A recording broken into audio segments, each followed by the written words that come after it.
Oh my gosh, he's a Frisian. I love Frisians. What's a European warhorse doing in Han, China?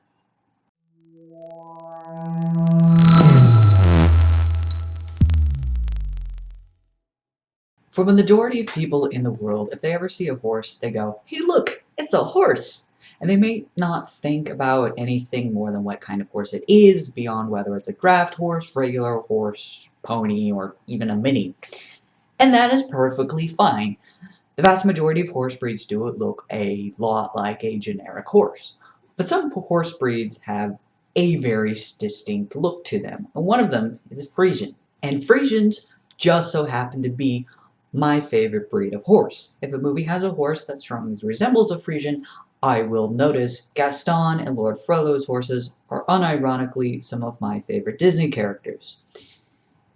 But let's take a look at what makes a Friesian. It's on the taller end of horses, whose stature remembers a light draft horse. It has a long, thick mane and tail, little leg tufts, a totally boopable nose, and of course, it is black. Or really dark brown. There's some mixed colored allowed, but most of the time, you don't really notice. The point, however, is that a common trope in stories is to give the villains and antagonists a big black horse. Movies, as a visual medium, will especially favor this trope. Thus, if you need a big black horse, Frisians are a great de facto choice.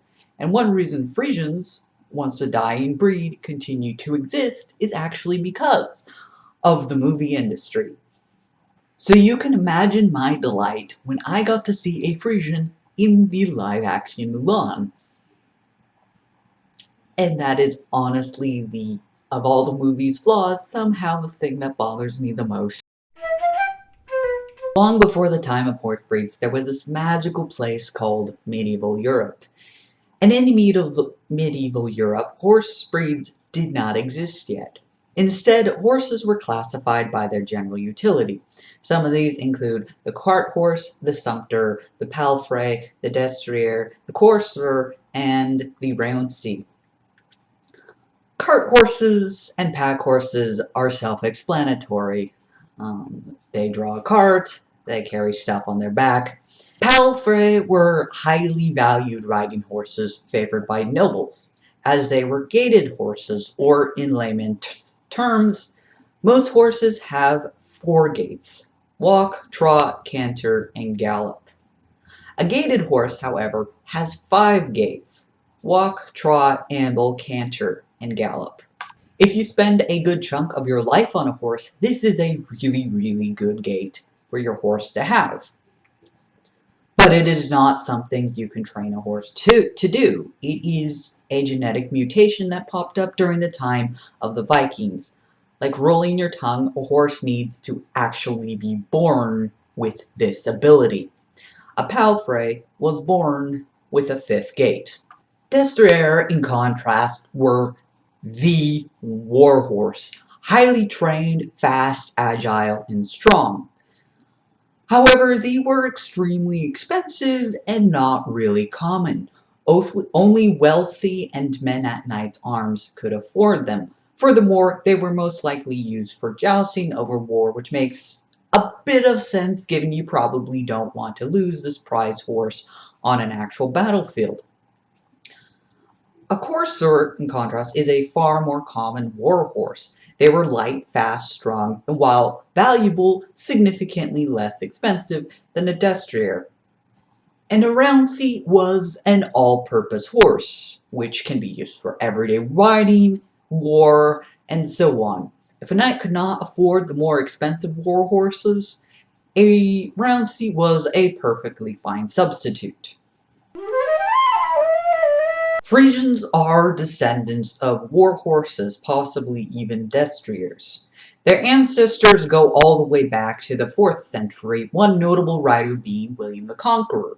In the 16th and 17th century, there was a shift in warhorse demands and stature, and Frisians primarily became used as stud over mounts. In the 18th and 19th century, however, their popularity spread outside of war as they became used for harness horses, trotting races, and even agriculture. Late 19th century, the popularity tanked again, purebloods became less common, and yes, basically all modern purebred Friesians come from like 3 stallions.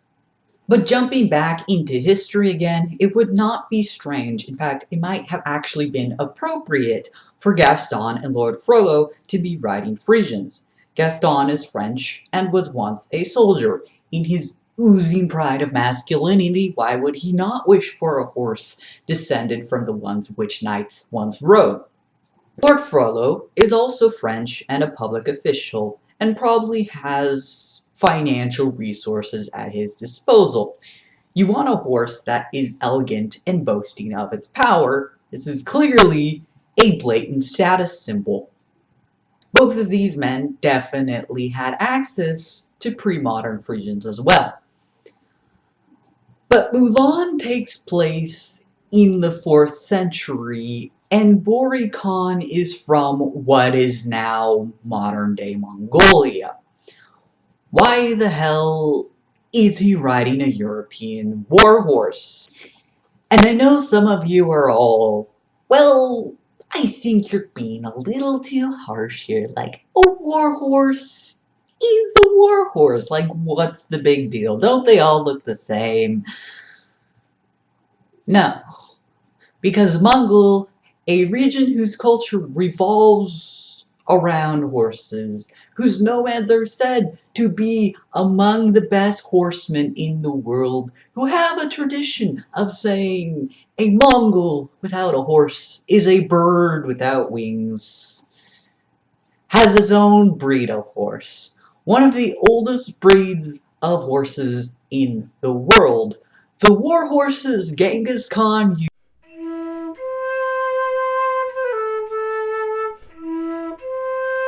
used to create one of the biggest empires in history, a breed that Bori Khan would have most likely been riding.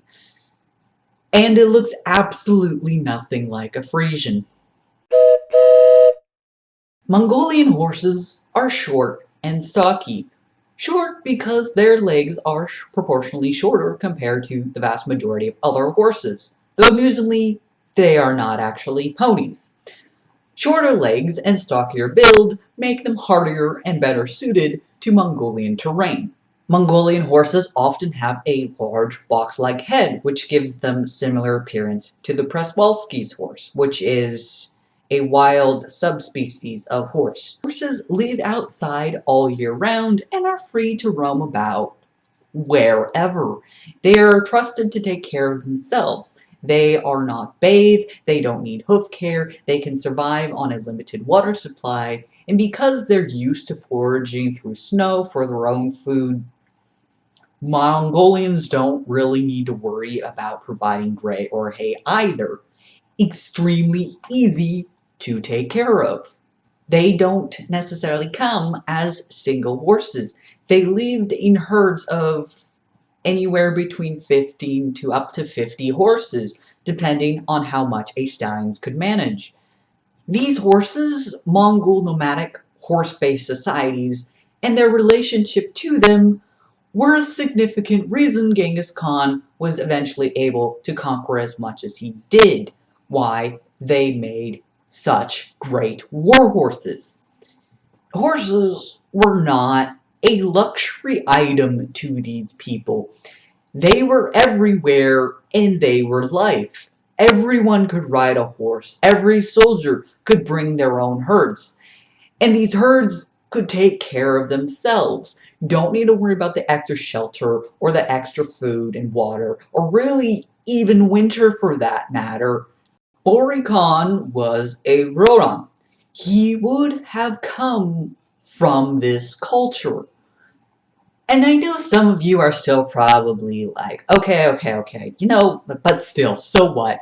The original Mulan had inaccuracies too. For one, the Huns never attacked China, and while Shan Yu would have shared this Mongolian nomadic horse-based culture, it's not like Shan Yu was even shown riding a Mongolian horse there either, right? Huh. And that, folks, is the end of my nitpick rant. If you have a favorite breed of horse, put it in the comments below. As always, if you like my videos, want more of them, like and subscribe. Otherwise, until next time, stay uncomfortable.